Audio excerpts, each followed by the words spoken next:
నమస్కారం అందరికీ. తెలుగు కథామృతం లక్ష్మికి స్వాగతం. ఈరోజు పారిష్ట పర్వతీశం 9వ భాగం అండి.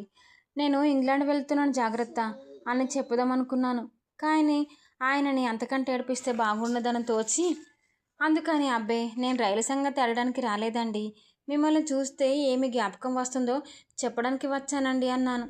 ఏం జ్ఞాపకం వస్తుంది అన్నాడు. మీ మొహం చూస్తే ఊలి ఆడిన తిరగటి రాయి, మీ తలకాయ చూస్తే సున్నపు పిడత జ్ఞాపకం వస్తుందన్నాను. అక్కడ ఉన్న నౌకరేకంగా పక్కన నవ్వారు. ఆయన కొడుకు మొత్తం వచ్చి నన్ను కొట్టడానికి వచ్చాడు.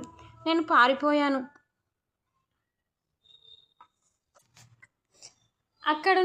అక్కడి నుంచి తిన్నగా దగ్గరున్న హోటల్కి వెళ్ళి భోజనం చేసి కాసేపు వచ్చి పడుకున్నాను. లేచి ఒకసారి బజార్కి వెళ్ళి వద్దామని వెళ్ళాను.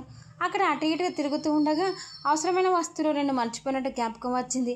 అవేమిటంటే గదికి తాళం వేసుకోవడానికి ఒక తాళము, కొబ్బరి పీచు, చెంతాడు బట్టలు, తగిలించుకోవడానికి 4 పెద్ద మేకులు. ఈ 3 వస్తువులు కొనుక్కొని మళ్ళీ బస్సుకు చేరుకొని సాయంకాలం కాగానే పెందలాడే భోజనం చేసి స్టేషన్కి వచ్చాను. టికెట్ వేలయింది. నేను మళ్ళీ చిన్నపట్టణానికి టికెట్ పుచ్చుకున్నాను. అవతల ఇచ్చేటప్పటికి ఒక రైలు వచ్చింది. అక్కడ నౌకరు ఉంటే అతనికి ఈ రైలు ఎక్కవచ్చునా అన్నాను. మీది ఏ ఊరు వెళ్తారు అన్నాడు వాడు. నీకెందుకు ప్రశంస అని చక్కపోయాను. అక్కడ ఒక పెద్ద మనిషి ఉంటే ఆయన్ని అడిగాను, ఈ రైలు ఎక్కవచ్చునా అని. ఆయన అబ్బే అక్కడ ఒక పెద్ద మనిషి ఉంటే ఆయన్ని అడిగాను, ఈ రైలు ఎక్కవచ్చునా అని. ఆయన అదే ప్రశ్న వేశాడు, మీరు ఏ ఊరికి వెళ్తారు అని.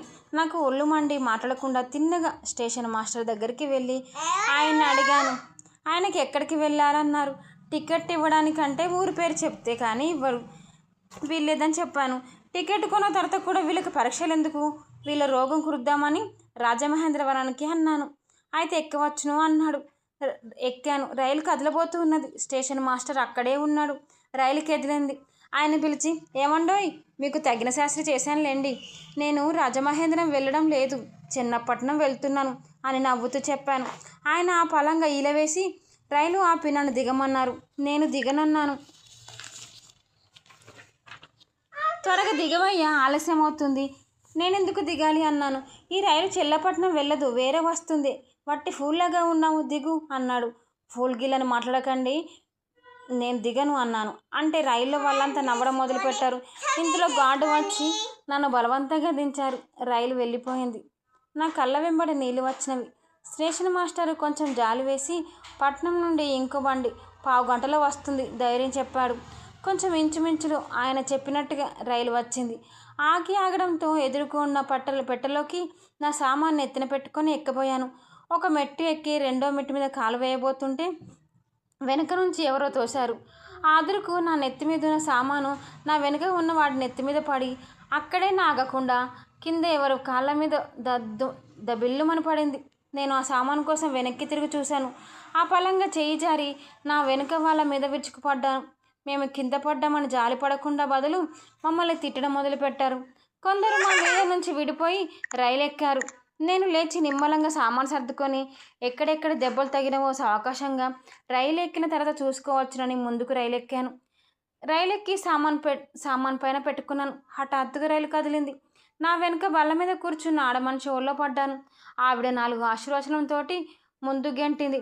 నా ఎదుట బల్ల మీద సుఖంగా చుట్ట కాల్చుకుంటున్న అరమొడుపు కన్నులతో ఆనందపరుషుడైన ఉన్న కాలు మీద పడ్డాను. ఆ చుట్ట నా బుగ్గకు తలిగి నేను బొర్రో అన్నాను. ఆ ఆనంద సమాధిలోంచి కొంచెం మెలుక తెచ్చుకొని అతను ఆనందము అంత బరువెక్కిందేమో అని చూశాడు కాబోలు. కెవ్వుమని కేక వేసి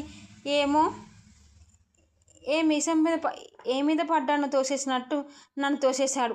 ఎదుట ఉన్న చంటి పిల్లపై పడబోయి ఆ పిల్ల నలిగిపోతుందేమో అన్న భయంతో ఎలాగో తప్పించుకొని తల్లి మీద పడ్డాను. మళ్ళీ ఆవిడ తోసేయబోతుంటే గట్టిగా ఆవిడ మెడ పట్టుకున్నాను. రైల్లో వాళ్ళంతా కడుపు చెక్కేలేట్లట్లు నవ్వారు. ఆ అమ్మాయి పెనిమిటి పక్కనే ఉన్నాడు.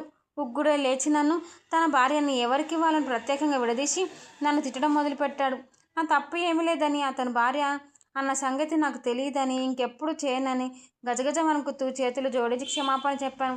తక్కిన వాళ్ళంతా కూడా నన్ను చూసి జాలిపడి నేను కౌగిలించుకున్న అమ్మాయి భర్తను మందలించి నా తప్పేమీ లేదని, పొరపాటున కౌగిలించుకున్నానని, పొరపాటు ఎవరైనా వస్తుందని, ఇవాళ ఈయన అయినాడు, రేపు ఇంకొకరు కౌగిలించుకోవచ్చు, అని ఆ మాత్రం దానికి అంత కోప్పడాల్సిన అవసరం పని లేదని ఇత్యాది కోపసఖ్యమును వాక్యలతో ఆ పెద్ద మనిషి శాంతింపజేశారు. ఈ స్టోరీ మీకు నచ్చినట్లయితే లైక్ చేయండి, షేర్ చేయండి. మరిన్ని కథల కోసం మా ఛానల్ని సబ్స్క్రైబ్ చేసుకోండి.